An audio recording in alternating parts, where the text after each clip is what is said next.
One of the most popular one-story plans with Chesmar Homes right here.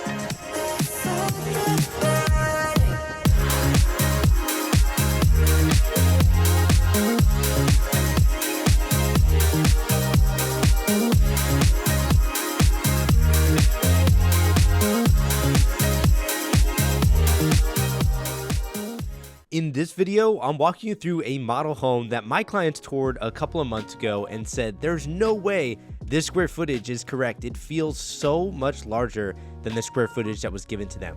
Now, this is the Colby plan. It's built by Chesmar Homes. It's over 2,600 square feet. It has 4 bedrooms, 3 full bathrooms, and like usual, we're gonna go right out to the main living area. Now, I wanna give you the perspective of my clients who walked this a couple months ago because they walked right in here and said there's no way this square footage is correct, and they ended up contracting on this plan because it not only felt very grand, it also gave them all the rooms that they were looking for in their home. And we're in Leander, Texas, so I'm going to tell you exactly what's happening in Leander and just north of here in Liberty Hill, Texas, 2 fast-growing suburbs that are located in the Austin, Texas metro area. By the way, my name is Raj Sahu. I'm a realtor in Austin, Texas, and I've represented clients with 20 different builders. So I'm going to give you the perspective of walking these homes with dozens and dozens of buyers. And what I'll tell you most people say about a kitchen like this is it feels so wide open. Take a look at all the cabinetry, even the upper cabinetry going all the way up to the ceiling. They kept things dark, but had some light touches with like the white grout in the back and then a lot of light furniture behind me to even out all the dark touches in this kitchen. Now, I do stand corrected. The upper cabinets that are in this kitchen don't actually touch the ceiling, and that's because the ceiling height is so high in this floor plan. I can't tell you how big of a difference that makes when the ceiling height's high here, and then you even have vaulted ceilings in that dining room. So it's one of the first things you notice when you walk into this main living area. There's vaulted ceilings in the back and windows everywhere. Now, while we look down at this single basin sink, and then I'm going to give you a quick look at the pantry, I want to cover a couple things. First off, if you want to see a larger square footage home that's offered by Chesmar Homes, actually one of their most popular 2-story plans, later on in the video I'm going to show that to you, and it's actually for sale in this neighborhood called Palmera Ridge at the time I'm recording this video. So stick around for that. Second thing I want to mention is I said earlier that this floor plan has all the rooms that buyers are looking for when they're moving to Leander, Texas. And in my opinion, that ends up being 4 bedrooms, a study, and a game room.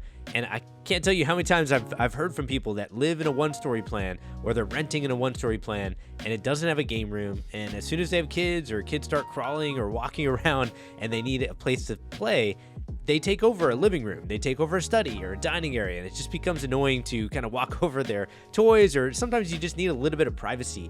And for this plan to have that game room and a study, which is that combination I think people are looking for, I find people for these types of plans don't feel like they outgrow them as fast.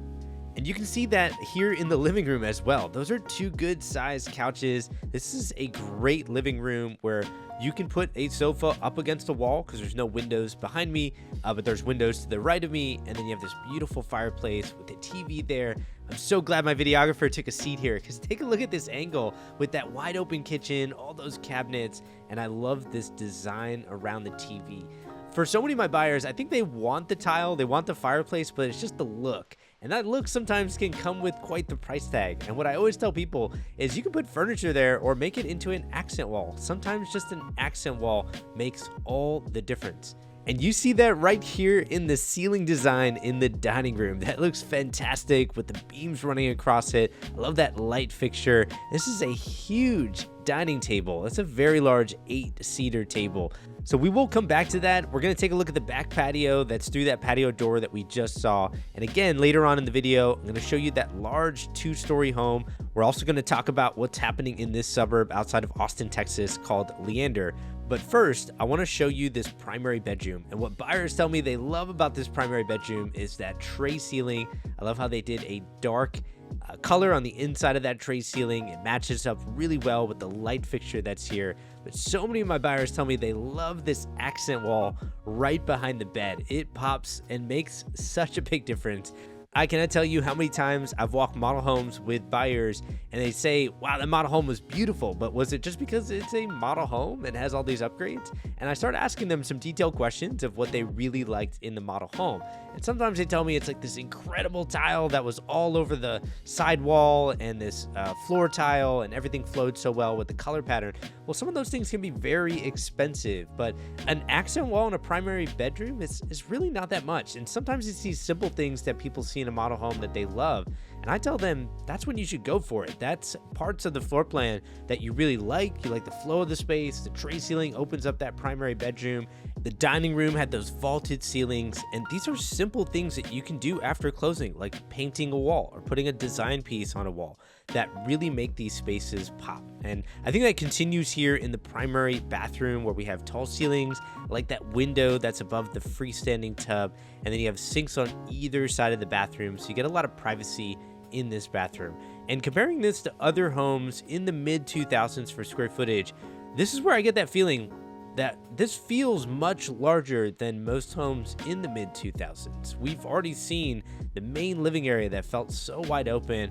Big primary bedroom still opens up here in the primary bathroom. And just think about it, we haven't even seen the other 3 bedrooms yet, the study, the game room. And that's where I think you start to really feel like this gets you all the rooms that you need while still giving you that wide open main living area that so many buyers want. Moving on, here in the primary bathroom, we do have a straight cut tile running all the way up to the ceiling. Let me know what you think about the white grout. It does provide more of an outline on it. I feel like that's polarizing for so many of my clients that I talk to, where they say they either love it, they like that contrast, or they hate it. They want it to blend in and they don't want the grout to be a design piece in their home. So let me know what you think about that. I think this home had a lot of different grout design pieces. Even in the kitchen, if you recall, we had that as the backsplash as well, being light on a dark tile. Now we're gonna head outside from here, and I want to talk a little bit about the community that we're in and what's happening in Leander, Texas. So we're in Palmera Ridge, and for years, Palmera Ridge had multiple builders in this community, about 4 to 5 builders at any given time, building in multiple sections. Now that time is coming to an end. Palmera Ridge is closing out in their last phase. They have one more very small phase, so it's going to be 1, maybe 2 streets of very large lots, about 70, 80 foot wide lots that are coming up later on this year at the time I'm recording this video. And then it's done. And that's a lot of neighborhoods in Leander right now. Once upon a time, there was Palmera Ridge, there was Deerbrook, there was Bryson. There were so many of these master plan communities with over 4 builders in every single community. Well, now all 3 of those communities are dwindling down with just a few inventory homes, maybe 1, maybe 2 builders left, and they're all going to be finished in the next year. By the way, the ceiling height on this patio is incredible. This specific model home is backing up to a road. If you see some signs there and a roundabout, a couple things about this area. To my right is Nancy Tarvin Elementary School. It's actually right around the brick wall there. And on my left is a roundabout, because they're planning on expanding this East San Gabriel Parkway, and access to the 183 highway is going to be so crucial, especially when you look at the future of Leander, Texas. It's going to keep growing, but we only have small pockets of land. And as traffic is building up and will most likely continue to build up, that proximity to the highway is going to be a very large value proposition. There are other value propositions, and I have buyers maybe going a little bit further away than 183. It might be because they want a community that has incredible topography and views. I have other buyers that go to different communities for amazing amenities, but I think you have those amazing amenities right here in Palmera Ridge. They do have an on-site elementary school that's very close by to this model home. They also have a second amenity center being built in the back of the neighborhood. And then, like I mentioned earlier, proximity to 183 is great. Now, this is that game room that I was mentioning. It does have a full bathroom off of it, and then bedrooms on either side. And this is what I was mentioning, where we still have all these different rooms that are in this home, even in the mid 2000s for square footage. Now, while we go through this, I want to talk about, well, if Leander is dwindling down with inventory, what are the good opportunities to go after right now in the current market? Now I'm going to give you 3 opportunities. And the first is, instead of going after your forever home, I get so many buyers that tell me I want to buy a home. I'm trying to stay under 800,000, or I'm going to try to stay under $1 million. And for some of these buyers, especially, they're a young couple. They maybe just got married recently and they're already going to buy $1 million home. If that's your dream, I'm not going to be the one to tell you don't get your dream, but I will tell you that there are options out there where you can get a starter home and live in it for 2 to 3 years, or whatever, however long you want, and then go buy your forever home and rent that property out.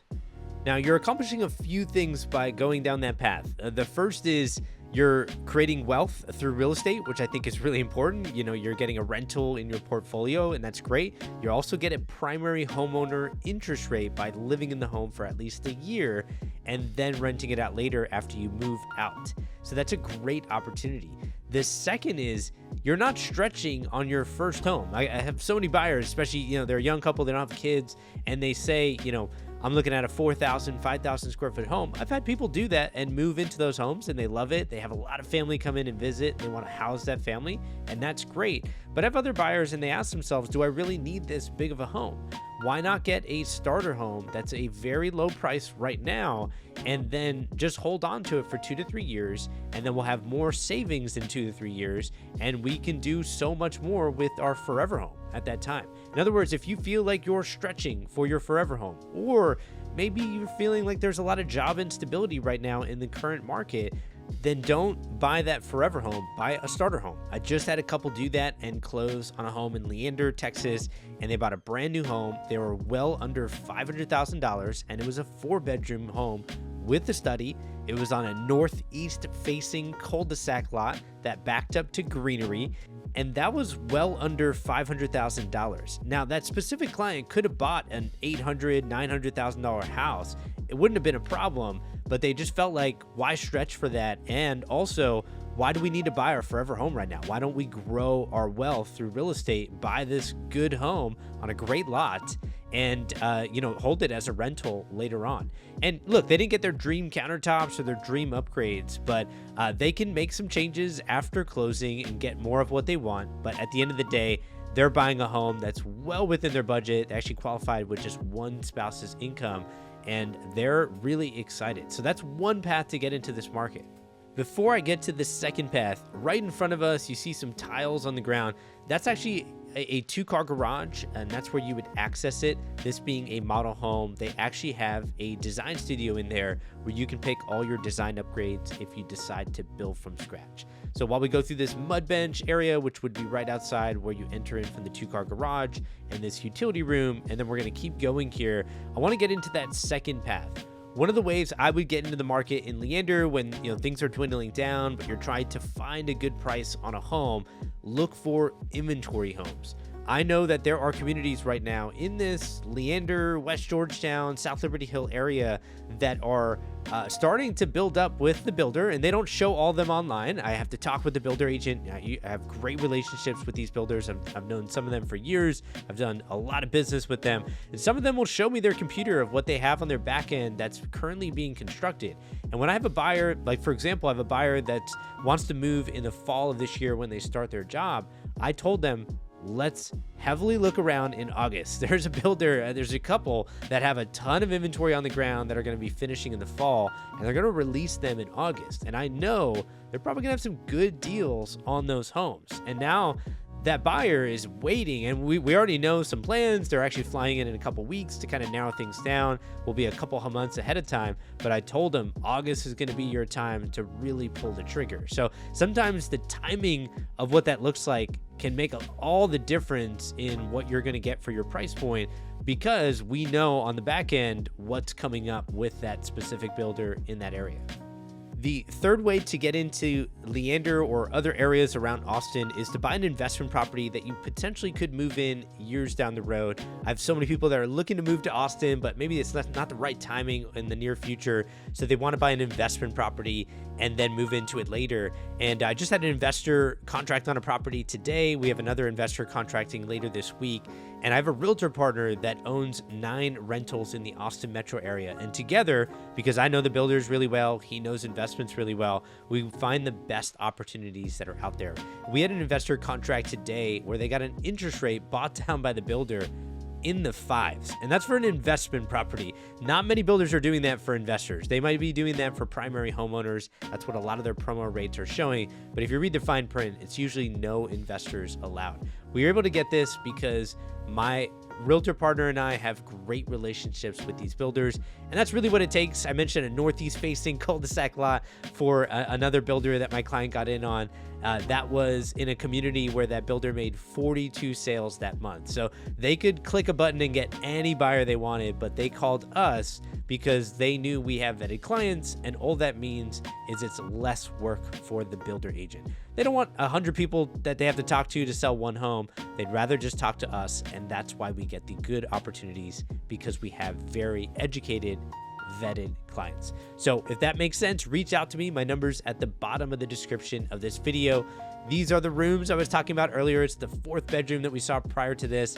This is the study at the front of the home, and that's why so many buyers love this floor plan, because it gets the rooms that they want while still feeling very open concept in the main living area. Now, if you wanted to see that 2-story home that's for sale at the time I'm recording this video, it's the Remington plan. Go ahead and click on the right side of your screen and comment below on what you thought about the Colby plan. And as always, I hope this helps. Take care, everyone.